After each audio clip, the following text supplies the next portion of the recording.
रेखा गणित के बारे में जानने का कोशिश करें। रेखा गणित वह गणित है जिसमें ठोस तथा रेखा के गुणों तथा बनावट एवं समतल के बारे में उल्लेख किया जाता है। सबसे पहले है ठोस। इसमें रेखा गणित में हमारा आता है ठोस शब्द है।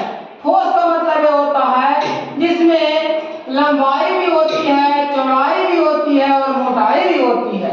जैसे हम लोग ईंट भी बनाते हैं तो उसमें लंबाई, चौड़ाई और मोटाई होता है। जैसा साबुन को भी हम लोग डेली स्नान करने में प्रयोग करते हैं, उसमें लंबाई भी होता है, चौड़ाई भी होता है, मोटाई होता है, इसीलिए उसको हम क्या कहते हैं, ठोस कहते हैं।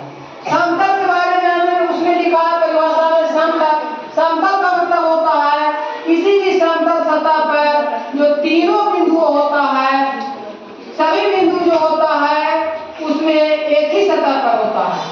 इस समतल का मतलब होता है कि सभी बिंदु जो होता है एक ही सतह पर होता है। जैसे हम एक कमरा के फर्श बना के दिखाए हैं, तो इतना सभी बिंदु जो है हमारा एक ही सतह पर होता है। सभी बिंदु क्या होता है, एक ही सतह पर होता है। इस सभी बिंदु जो होता है इसी सतह पर हो जाएगा। आप अगर दर्पण के माध्यम से भी सीख सकते हैं। अगर हम दर्पण बनाते हैं, एक साइड में पेंट कर देते हैं, सभी बिंदु जो है एक ही सतह पर आ जाएगा, उसको हम समतल कहते हैं। समतल का मेन हमारा समझाना यही उद्देश्य है। फिर उसके बाद है रेखा। रेखा वह है जिसमें लंबाई तो होता है परंतु चौड़ाई और मोटाई नहीं होता, उसे क्या कहते हैं, रेखा कहते हैं। यहाँ पर चित्र के माध्यम से हमें दिखा रहा है कि लंबाई तो है लेकिन इसमें चौड़ाई और मोटाई इसमें नहीं होता है।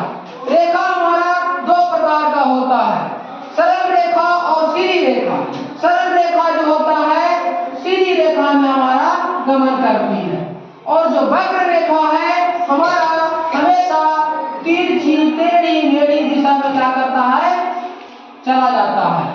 रेखा के लिए कम से कम दो बिंदु होना अनिवार्य है। रेखा को होने के लिए कम से कम दो बिंदु अनिवार्य है। जैसे हमारा यहाँ पर बनाएंगे बिंदु है, यहाँ बनाएंगे तभी हम खींचेंगे। एक अलग में हम दिखा रहे हैं, एक बिंदु यहाँ खींचेंगे, एक बिंदु यहाँ खींचेंगे, इसको खींचेंगे तो हमारा रेखा बन जाएगा। कहने का मतलब है किसी भी रेखा को बनने के लिए कम से कम दो बिंदु हमारा अनिवार्य है। ऐसे इसमें अनंत बिंदु भी हो सकता है, यहाँ पर हो जाएगा, यहाँ पर हो जाएगा, यहाँ पर कहीं पर भी हम बिंदु को ला सकते हैं। धन्यवाद।